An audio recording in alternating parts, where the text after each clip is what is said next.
आज का पहला क्वेश्चन है, बाल्यावस्था संवेगात्मक विकास का अनोखा काल है। यह किसका मत है? आपके सामने चार ऑप्शन हैं। Option A Kolesnik, option B Thorndike, option C रुफोर्ड, ऑप्शन डी कार्लियम ग्रूव्स। तो गाइज इस क्वेश्चन का जो राइट आंसर होगा ऑप्शन नंबर डी होगा, कार्लियम ग्रूव्स। आपके सामने अगला प्रश्न है, किस अवस्था को प्राथमिक विद्यालय में प्रवेश की अवस्था कहते हैं? आपके सामने चार ऑप्शन हैं। ऑप्शन ए शैशवावस्था, ऑप्शन बी बाल्यावस्था, ऑप्शन सी उत्तर बाल्यावस्था, ऑप्शन डी किशोरावस्था। तो गाइज इस क्वेश्चन का जो सही ऑप्शन होगा ऑप्शन नंबर बी बाल्यावस्था। अगला प्रश्न आपकी स्क्रीन पर ये है, परियों की कहानी को महत्व दिया जाता है किसमें? आपके सामने चार ऑप्शन हैं। Option A kindergarten, option B Montessori, option C project, option D इनमें से कोई नहीं। तो गाइज इस क्वेश्चन का जो सही उत्तर होगा वो होगा ऑप्शन नंबर बी मॉन्टेसरी। परियों की कहानी को महत्व मॉन्टेसरी में दिया जाता है, इसलिए option number B is the right answer. Next question आपकी मोबाइल स्क्रीन पर, लड़कियों में कौन सी ग्रंथि पाई जाती है?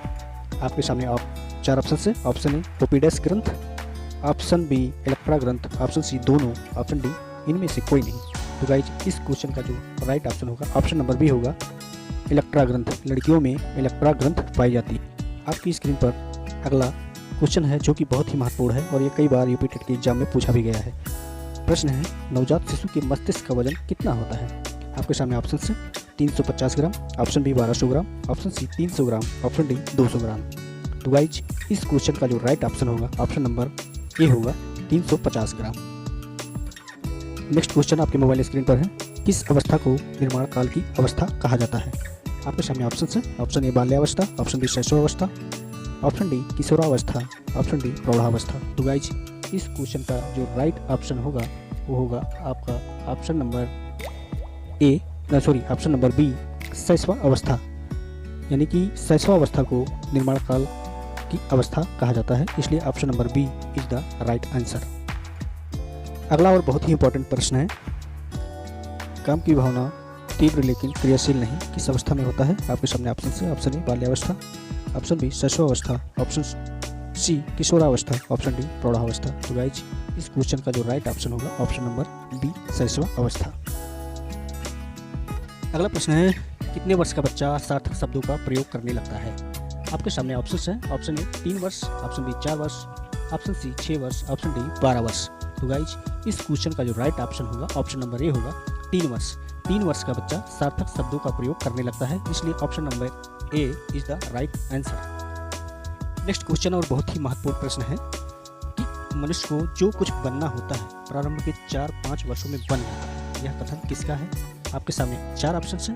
Option C Sigmund Freud, option B Adler, option C Thorndike, option D Valentine. तो गाइज इस क्वेश्चन का जो राइट ऑप्शन होगा वो होगा option number A Sigmund Freud. Sigmund Freud ने ही कहा था मनुष्य को जो कुछ बनना होता है प्रारंभ के 4-5 वर्षों में बन जाता है, इसलिए option number A is the right answer. Next question आपकी मोबाइल स्क्रीन पर यह है, विकास कैसी प्रक्रिया है? आपके सामने ऑप्शन है। ऑप्शन ए बहुमुखी प्रक्रिया, ऑप्शन बी एकांकी प्रक्रिया, ऑप्शन सी दोनों, ऑप्शन डी इनमें से कोई नहीं। तो गाइज इस क्वेश्चन का जो राइट ऑप्शन होगा वो होगा ऑप्शन नंबर बी विकास एकांकी प्रक्रिया है, इसलिए B is the right answer. अगला प्रश्न आपकी मोबाइल स्क्रीन पर है, भाषा विकास सिद्धांत के प्रवर्तक कौन थे? आपके सामने चार options. Option A Chomsky, option B Sigmund Freud, option C Thorndike, option D Kohler. तो गाइज इस क्वेश्चन का जो सही ऑप्शन होगा वो होगा ऑप्शन नंबर ए चोम्स्की। भाषा विकास सिद्धांत के प्रवर्तक चोम्स्की थे, इसलिए इसका जो सही ऑप्शन होगा option number A is the right answer. अगला प्रश्न आपकी मोबाइल स्क्रीन पर है, मनोविश्लेषणात्मक सिद्धांत के प्रवर्तक कौन थे? आपके सामने ऑप्शन हैं। Option A Ross, option B Sigmund Freud, option C Thorndike, option D Kohler. तो गाइज इस क्वेश्चन का जो राइट ऑप्शन होगा option number B Sigmund Freud. Sigmund Freud ने ही मनोविश्लेषणात्मक सिद्धांत के जनक थे, यानी कि उसके प्रवर्तक माने जाते हैं, इसलिए option number B is the right answer. अगला प्रश्न आपकी मोबाइल स्क्रीन पर है, जन्म से मृत्यु तक चलने वाली प्रक्रिया है। आपके सामने ऑप्शन है। ऑप्शन ए वृद्धि, ऑप्शन बी विकास, ऑप्शन सी संवेगात्मक, ऑप्शन डी वृद्धि एवं विकास दोनों। तो गाइज इस क्वेश्चन का जो राइट ऑप्शन होगा ऑप्शन नंबर बी होगा विकास। जन्म से मृत्यु तक चलने वाली प्रक्रिया केवल विकास होता है, इसलिए option number B is the right answer. अगला प्रश्न आपकी मोबाइल स्क्रीन पर है, निम्नलिखित में से किसने मनोलैंगिक सिद्धांत का प्रतिपादन किया था? आपके सामने ऑप्शन ए सिगमंड फ्रायड ने, ऑप्शन बी लॉरेंस कोहलबर्ग ने, ऑप्शन सी एडवर्ड थार्नडाइक ने, ऑप्शन डी इनमें से कोई नहीं। तो गाइज इस क्वेश्चन का जो राइट ऑप्शन होगा वो होगा option number A Sigmund Freud ने, इसलिए option number A is the right answer. अगला क्वेश्चन और बहुत ही महत्वपूर्ण क्वेश्चन है। बालकों में वंशानुक्रम के कारण पाया जाता है, यानी कि बालकों में वंशानुक्रम के कारण पाया जाता है क्या? ऑप्शन ए शैक्षिक भिन्नता, ऑप्शन बी शारीरिक भिन्नता, ऑप्शन सी आचरण की भिन्नता, ऑप्शन डी इनमें से कोई नहीं। तो गाइज इस क्वेश्चन का जो राइट ऑप्शन होगा ऑप्शन नंबर बी शारीरिक भिन्नता। बालकों में वंशानुक्रम के कारण शारीरिक भिन्नता पाई जाती है, इसलिए option number B is the right answer. अगला प्रश्न आपकी मोबाइल स्क्रीन पर और ही बहुत ही महत्वपूर्ण प्रश्न है। ये प्रश्न है वंशानुक्रम माता पिता से संतान को प्राप्त होने वाली गुणों का नाम है। यह परिभाषा किसने दिया था?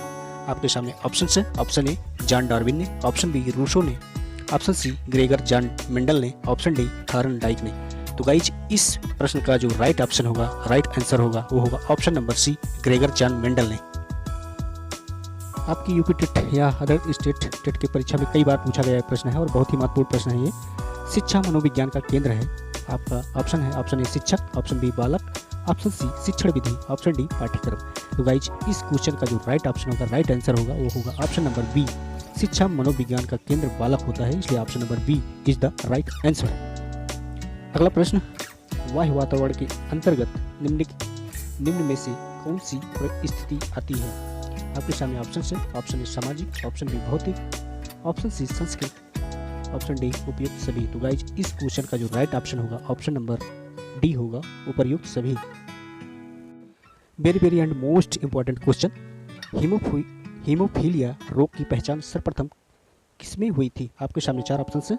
ऑप्शन ए एलिजाबेथ प्रथम, ऑप्शन बी एलिजाबेथ द्वितीय, ऑप्शन सी महारानी Victoria, option D madam Curie यानी कि क्यूरी मैडम। तो गाइज इस क्वेश्चन का जो राइट ऑप्शन होगा वो होगा ऑप्शन नंबर सी महारानी विक्टोरिया।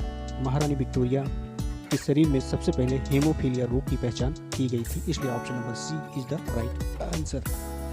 अगला और महत्वपूर्ण प्रश्न है बाल मनोविज्ञान में अध्ययन किया जाता है। आपके सामने ऑप्शन है। ऑप्शन ए जन्म से लेकर प्रौढ़ावस्था तक, ऑप्शन बी जन्म से लेकर बाल्यावस्था तक, ऑप्शन सी जन्म के पूर्व गर्भावस्था से लेकर किशोरावस्था तक, ऑप्शन डी बालक के जन्म से शैशव अवस्था तक।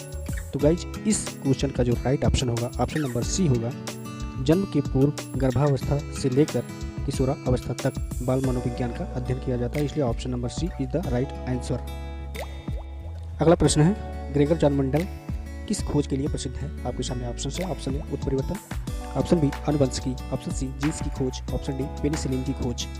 तो गाइज इस क्वेश्चन का जो राइट ऑप्शन होगा ऑप्शन नंबर बी होगा आनुवंशिकी खोज के लिए ग्रेगर जॉन मेंडल प्रसिद्ध है, इसलिए option number B is the right option.